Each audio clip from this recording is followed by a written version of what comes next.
नमस्कार दोस्तों, स्वागत है आपका स्टडी फॉर सिविल सर्विसेज में। यदि स्टडी फॉर सिविल सर्विसेज के छात्र हैं तो ये वाला टेलीग्राम जरूर ज्वाइन करके रखिए। यूट्यूब चैनल में हमारे साथ है तो भी ये वाला टेलीग्राम ज्वाइन करना बहुत ज्यादा जरूरी है। सारे नोटिफिकेशन, सारे अपडेट, सारे मोस्ट इंपोर्टेंट ट्रिक्स, सारा रिवीजन सब कुछ यहाँ पे बताया जाता है। दोस्तों, यूपीपीसीएस मेंस में एसए का अपना एक अलग पेपर है और इसका अपना महत्व भी है। तो इसकी इंपॉर्टेंस को ध्यान में रखते हुए यहाँ पर एसए राइटिंग का पूरा एक प्रोग्राम लॉन्च किया जा रहा है, जिसमें कि बहुत सारे मॉडल एसए आप देखेंगे। आज पहला देख रहे हैं, कोविड-19 पेंडेमिक इन इंडिया। तो देखिए, इसमें जो एसए है इसको वर्ड टू वर्ड रटने की आवश्यकता नहीं है। ऐसा नहीं कि जो यहाँ दिया हुआ है उसको आप एकदम घोल कर पी जाइए और वहाँ पर छाप लीजिए।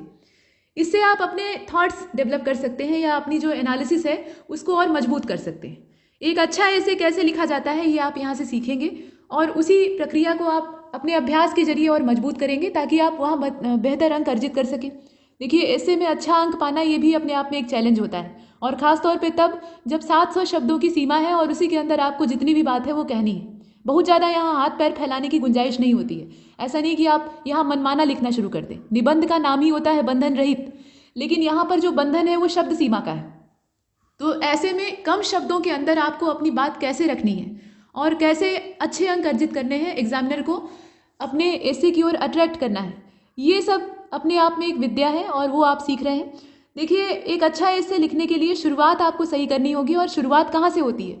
जहाँ पर आप शीर्षक का चुनाव करते हैं, यानी एक टाइटल चूज करते हैं, वो कायदे का होना चाहिए। अब कायदे से क्या मतलब है? कायदे का मतलब ये नहीं कि एकदम ज्वलंत मुद्दा आपने चुन लिया, बिल्कुल गरम गरम जो हॉट टॉपिक है, लेकिन उसके बारे में आप बहुत ज़्यादा नहीं जानते हैं, आधी अधूरी जानकारी रखते हैं, उड़ती जानकारी रखते हैं, तो उसे आप शुरू से अंत तक बेहतर नहीं कर पाएंगे। यहाँ पर टॉपिक आपको ऐसा चूज करना है जिस पर कि आप अच्छे से लिख सकें, यानी उसके बारे में एकदम A to Z आप जानते हो।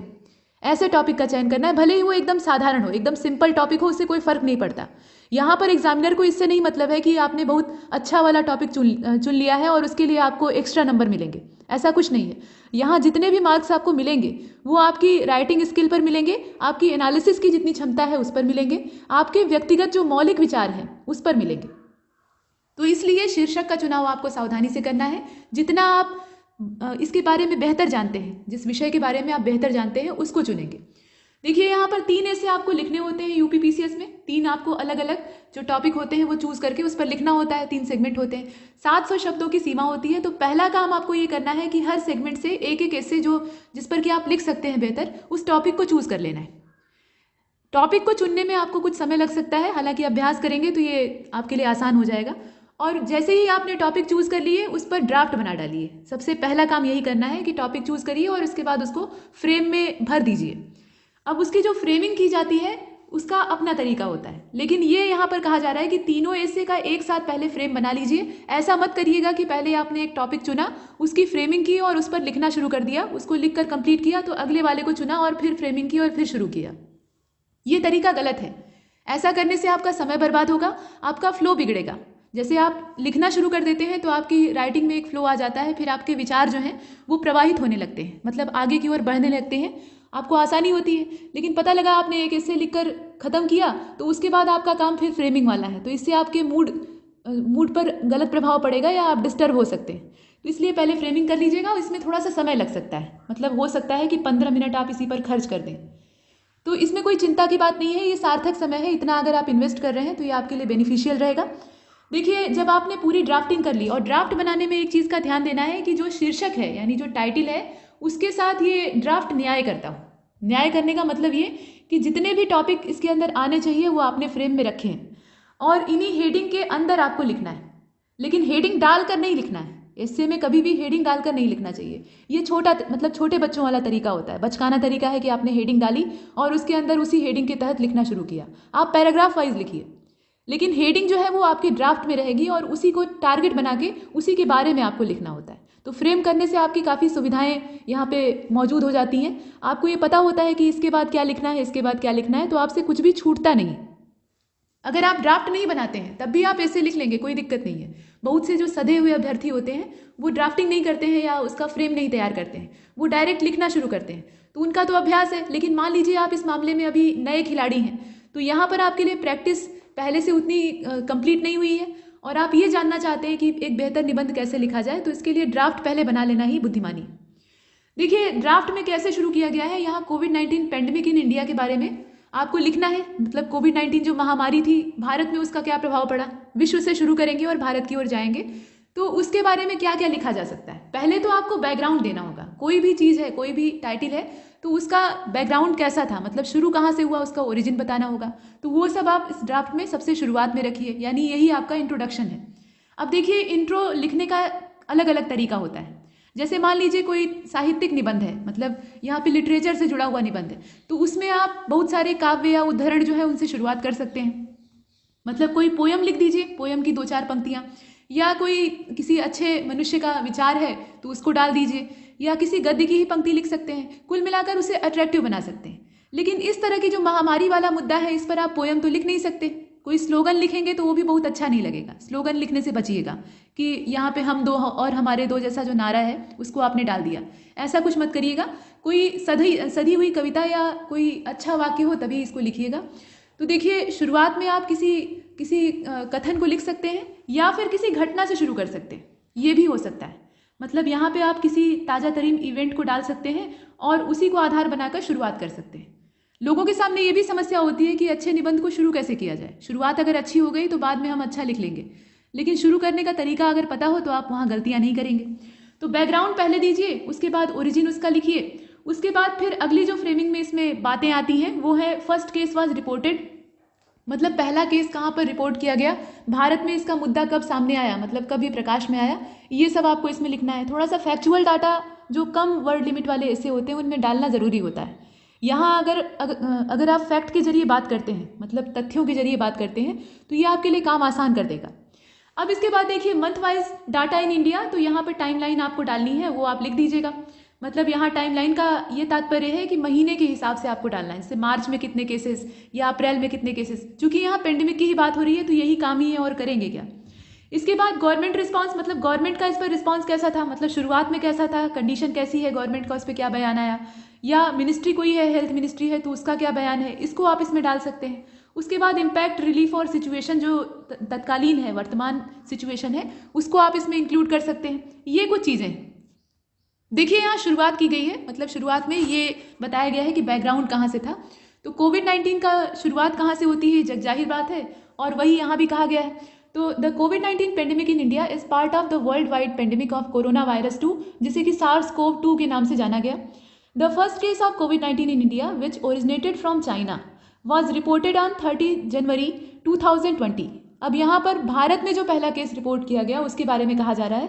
तो ये शुरुआत इसकी चाइना से हुई है, ये आप भी जानते हैं। जो वुहान शहर था, हुबेई वाला हिस्सा, वहाँ से ये शुरू हुआ था। चमगादड़ों या जो पेंगोलिन होते हैं उनसे ये फैला, ऐसी संभावना व्यक्त की जा रही।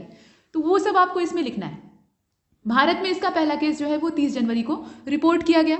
और इसके बाद अगर आगे आप देखते हैं तो यहाँ जनवरी 2020 से लेकर मार्च की जो 11 तारीख थी, मतलब 11 मार्च के आसपास का समय था, या आप मिड मार्च लिख सकते हैं डायरेक्ट, वहाँ तक आते आते इसमें अच्छी खासी बढ़ोतरी देखी गई। और जनवरी 2021 तक ये पूरी महामारी के दौर में चल रहा है। जनवरी 2021 इस समय चल रहा है, तो पूरे महामारी का इसका स्वरूप है और इसीलिए वैक्सीन डेवलप की गई है। तो वैक्सीन भी चर्चा में है। चाहे तो आप वैक्सीन से भी शुरुआत कर सकते हैं, हालांकि इसमें पेंडेमिक पर ही आपको ज़्यादा फोकस रहना है। वैक्सीन के बारे में आएगा तो वो अलग ऐसे का टॉपिक हो जाएगा, ठीक है। इसके बाद देख लीजिए कोविड-19 की जो इससे होने वाली मौतें थी वो पहले 1000 और उसके बाद उसका जो आंकड़ा है वो लाखों और फिर करोड़ों को छूने लगा। और सारे देश, जितने भी मुख्य देश थे दुनिया के, वो सब इससे प्रभावित हुए बिना नहीं रह सके। पहले यूरोप में पूरी तबाही मची, उसके बाद एशिया में आया और एशिया से फिर अमेरिका, मतलब कुल मिलाकर चारों तरफ फैल गया। ये कुछ हमने देखा।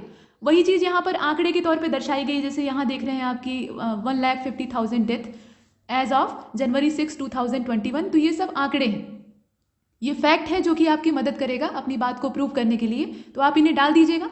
इसके बाद आगे चलते हैं। देखिए एक चीज़ और यहाँ बताई गई है कि भारत में जो कोविड के केसेस थे उनके मामले में ये लार्जेस्ट या हाईएस्ट पोजीशन पे है पूरे एशिया में। एशिया कॉन्टिनेंट में इसकी सबसे पहली रैंक है और पूरे विश्व में ये अमेरिका के बाद सेकेंड पोजीशन पे है। यहाँ जो टेस्टिंग की गई है उससे आने वाले मामलों के बारे में कहा जा रहा है। इसके बाद आगे देखते हैं। यहाँ कहा गया जुलाई 2020 में India's ministry of information and broadcasting claim the countries care fertility rate was among lowest in the world at 2.4% and steadily declining। मतलब यहाँ पे जो मिनिस्ट्री है इंफॉर्मेशन एंड ब्रॉडकास्टिंग, इसका ये क्लेम है कि अब इसमें बहुत तेज़ी से डिक्लाइनेशन हो रहा है, यानी कमी आ रही है और यहाँ लोवेस्ट जो इसका आंकड़ा बताया गया है वो कितना है, 2.41% है। ये डाटा है और सरकारी डाटा है, तो इसको आपको लिखना चाहिए। इसके बाद यहाँ पर मई 2020 का जो मध्य समय था यानी मिड था, वहाँ की बात की जा रही है। तो 6 सिटीज़ यानी 6 शहर हमारे देश के जो थे वो यहाँ पर बड़े मामले वहाँ देखे गए, यानी बड़े तादाद में यहाँ पे कोरोना के पेशेंट देखे गए। जांच वहाँ अच्छी खासी थी, जांच प्रक्रिया। और दूसरी बात, सबसे मुख्य कारण ये था कि बाहर से आने वालों की संख्या वहाँ पर ज़्यादा थी। यहाँ के अधिकतर जो नागरिक थे जो ज़्यादा पढ़े लिखे थे या नौकरी की तलाश में बाहर गए थे, तो वो विदेशों से लौटे तो अपने साथ इन्फेक्शन लेकर लौटे और इन्फेक्शन यहाँ फैलने लगा। तो यहाँ मुंबई का नाम लिया जाता है, इसके अलावा दिल्ली में भी फैला, अहमदाबाद है, चेन्नई है, पुणे है, कोलकाता है। तो ये जो 6 शहर हैं इन्हें आप इसमें डाल दीजिएगा। इसके बाद देख लीजिए, एज ऑफ 10 सितंबर 2020 लक्षद्वीप इज द ओनली, ये जो लक्षद्वीप के बारे में कहा जा रहा है इसे भी ध्यान दीजिएगा। सितंबर 2020 Lakshadweep is the only region which has not reported cases, ये एक मामला है। तो इसको भी आप डाल सकते हैं कि कहाँ से नहीं रिपोर्ट किया गया। इसके बाद on 10 June India's recovery exceeded active cases for the first time. Infection rate started to drop significantly in September. देखिए यहाँ जो इन्फेक्शन की दर है वो सितंबर तक अनाधुन बढ़ती है, मतलब ये गवर्नमेंट का डाटा है, ऐसा वास्तविकता में हो या आवश्यक नहीं है। तो मार्च से लेकर सितंबर तक इसमें लगातार इजाफा ही होता है, लेकिन सितंबर से ये डिक्लाइन करने लगता है, यानी नीचे जाने लगता है, वही बताया गया है। और अक्टूबर तक आते आते इसमें जो पीक वाली कंडीशन थी उसको बताया गया, लेकिन इसमें कमी आती है। पीक पोजीशन का मतलब यह है कि जिनमें इन्फेक्शन आ चुका है वो जांच में सामने आए, तो इससे पीक वाली कंडीशन आ गई कि यहाँ सबसे ज़्यादा मामले देखे गए, लेकिन असल में इसमें कमी आने लगी थी, ऐसा गवर्नमेंट का कहना है। और उसके बाद ऐसा कहा जा रहा है कि वैक्सीन आने से ये अंडर कंट्रोल हो जाएगा फरवरी 2021 तक। वैक्सीन लगनी शुरू होगी तब होगा जब सभी को लगेगी। तो ये कुछ बातें हैं, इसे आप अपने फैक्ट के तौर पे यूज़ कर सकते हैं, अपने तरीके से फ्रेम कर सकते हैं। इसके बाद देखिए नेक्स्ट पैराग्राफ में ये कहा गया है कि 12 जनवरी 2020 को WHO जो है ये नोवेल कोरोना वायरस के तौर पे इसे कंफर्म करता है, और यहाँ बताया जाता है कि ये रेस्पिरेटरी इलनेस का कारण बन सकता है। और ये वुहान हुबेई वाला जो हिस्सा है चाइना का, वहाँ से फैला हुआ था। इसके बाद यहाँ कहा गया कि WHO ऑन 31 दिसंबर 2019, मतलब 31 दिसंबर 2019 की जो तारीख आप देख रहे हैं, यानी 2019 का जो एकदम लास्ट वाला समय था, वहाँ पे चाइना में निमोनिया के केसेस बहुत देखे गए। ये जो वुहान वाला हिस्सा है इसकी बात की जा रही है, इस क्षेत्र में। और निमोनिया के जो केसेस थे ये ठीक नहीं हो रहे थे, मतलब निमोनिया फेफड़ों में जकड़न की बीमारी होती है, तो ये केसेस ठीक ना हो, कोई भी एंटीबायोटिक दिया जाए या कोई भी दवा दी जाए असर ही नहीं कर रही थी। तब जांच की गई और तब ये जो वायरस है ये सामने आता है। निमोनिया जैसे ही इसके भी लक्षण होते हैं, फेफड़ों को ये भी प्रभावित करता है, हालांकि और जो बॉडी ऑर्गन्स है उन पर भी असर डालता है, लेकिन बाद में डालता है। सबसे पहले फेफड़ों में ही इन्फेक्शन पहुंचता है, तो उसको आप यहाँ देख रहे हैं। जब निमोनिया आउट ऑफ कंट्रोल हुआ तो उसकी जांच हुई और उसके बाद ये सामने आता है। फिर धीरे धीरे वहाँ से फैलना शुरू होता है और फैलते फैलते भारत में भी आता है या पूरी दुनिया में फैल जाता है। वो सब आपको इसमें डालना है। इसके बाद आगे चलते हैं। यहाँ देख लीजिए, कहा गया है कि outbreak has been declared an epidemic is more than a dozen state and UTs were provision of epidemic disease act 1897। अब यहाँ पे epidemic disease act 1897 का जो संदर्भ है उसको भी आप ले सकते हैं। ये कुछ बातें हैं। इसके बाद ये बताया गया है कि जितने टूरिस्ट वीजाज थे उन्हें सस्पेंड कर दिया गया था मार्च वाले महीने में, as many of the earliest confirm cases were individuals who had travel from foreign countries. मतलब बाहर से आने वालों से ही तो इन्फेक्शन फैल रहा था। जहाँ पे संक्रमण हुआ है, मतलब जहाँ से शुरुआत हुई है, वहाँ से जब तक कोई इन्फेक्टेड व्यक्ति अन्य हिस्सों में नहीं जाएगा तब तक ये फैलेगा कैसे? फैलने का यही तरीका होता है, कोई मीडियम चाहिए। तो यहाँ कोई मीडियम ना बने, इसलिए ये जितने भी बाहर से आने वाली एंट्री थी इस पर बैन लगाने का प्रयास किया गया था। हालांकि बाद में भारत सरकार जो विदेशों में फंसे हुए भारतीय नागरिक थे उनको अपने यहाँ बुलाने का काम शुरू करती है। एयर इंडिया को इस काम में लगाया जाता है, तो वो सब चलता है। फिर तबलीगी जमात और न जाने क्या क्या होता है। इसके बाद देखिए, यहाँ पे तबलीगी जमात का भी आप उल्लेख कर सकते हैं, लेकिन किसी भी रिलीजन को ठेस पहुँचाने की आवश्यकता नहीं है, उसे एक मामले के तौर पे लीजिएगा।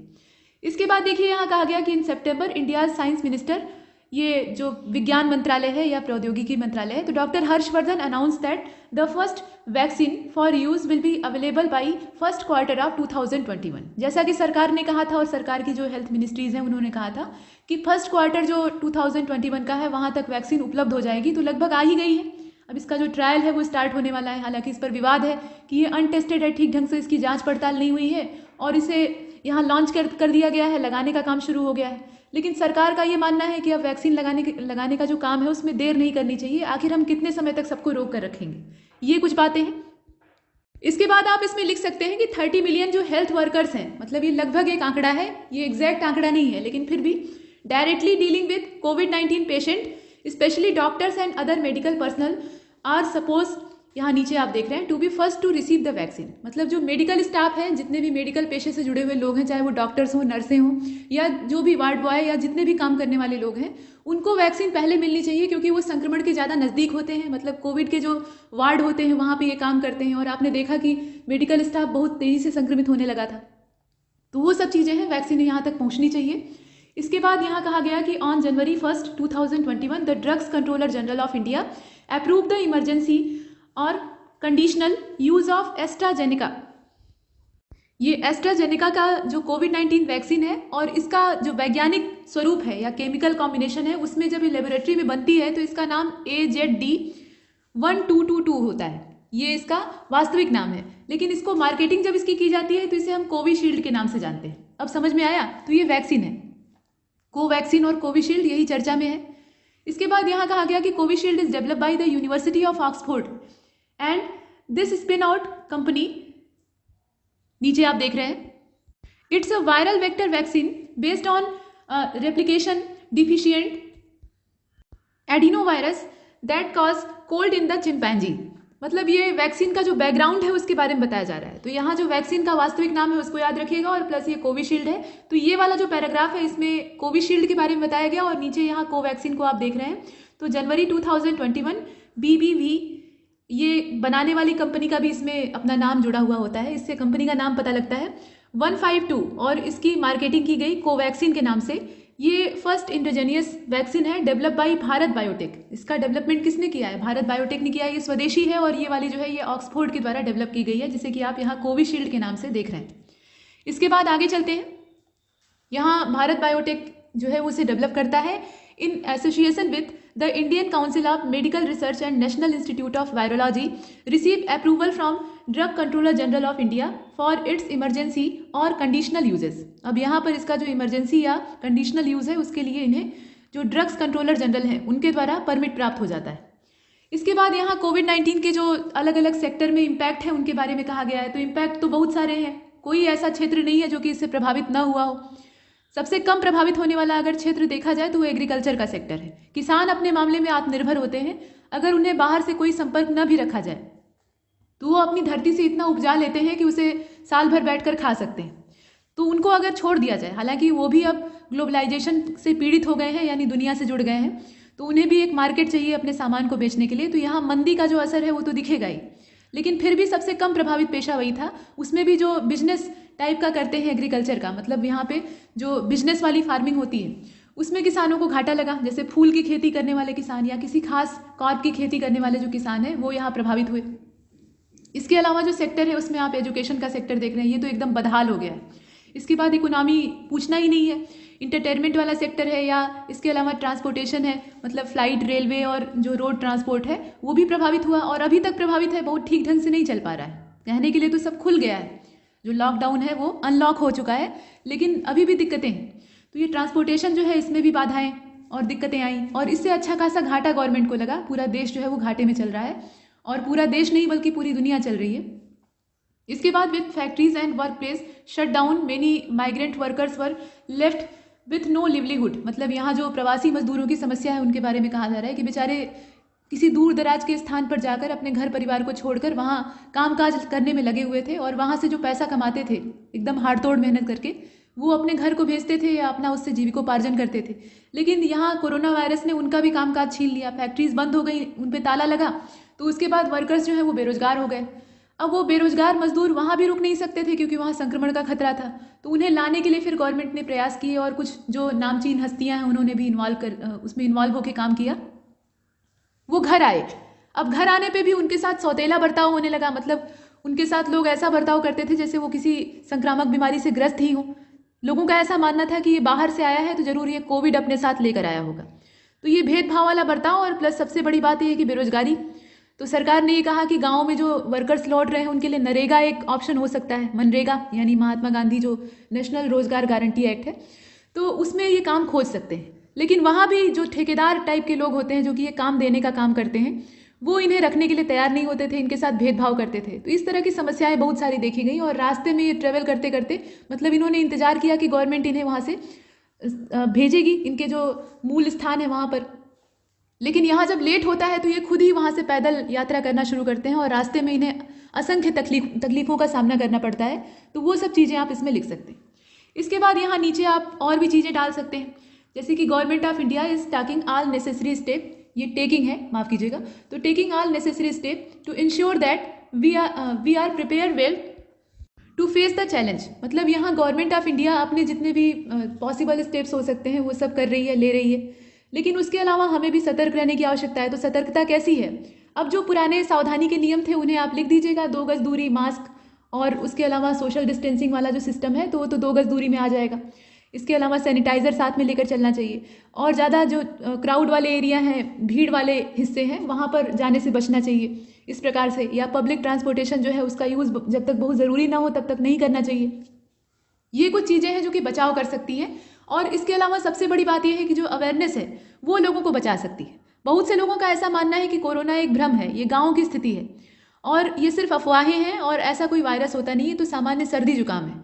लेकिन ये वायरस गंभीर है और अभी भी इसका जो खतरा है वो टला नहीं है। इसका मतलब ये नहीं कि वैक्सीन आ गई है तो सब कुछ ठीक हो गया है। अभी तो वैक्सीन आई है, अभी लगने की शुरुआत भी नहीं हुई है, लेकिन इसका जो खतरा है वो अभी सिर पर मंडरा रहा है। तो ऐसे में सावधानी जैसे ही हटेगी वैसे दुर्घटना घट सकती है, इसलिए पूरी सतर्कता अभी बरतनी आवश्यक है। और ये काम जो है ये हर भारतवासी को करना होगा, यहाँ गवर्नमेंट ऑफ इंडिया अकेले कुछ नहीं कर सकती। तो इसमें इतना ही और तब तक के लिए नमस्कार। अगला जो हमारा एस्से होगा वो जो कोवैक्सीन और कोविशील्ड वाला मुद्दा है उस पर होगा। चलिए देखते हैं।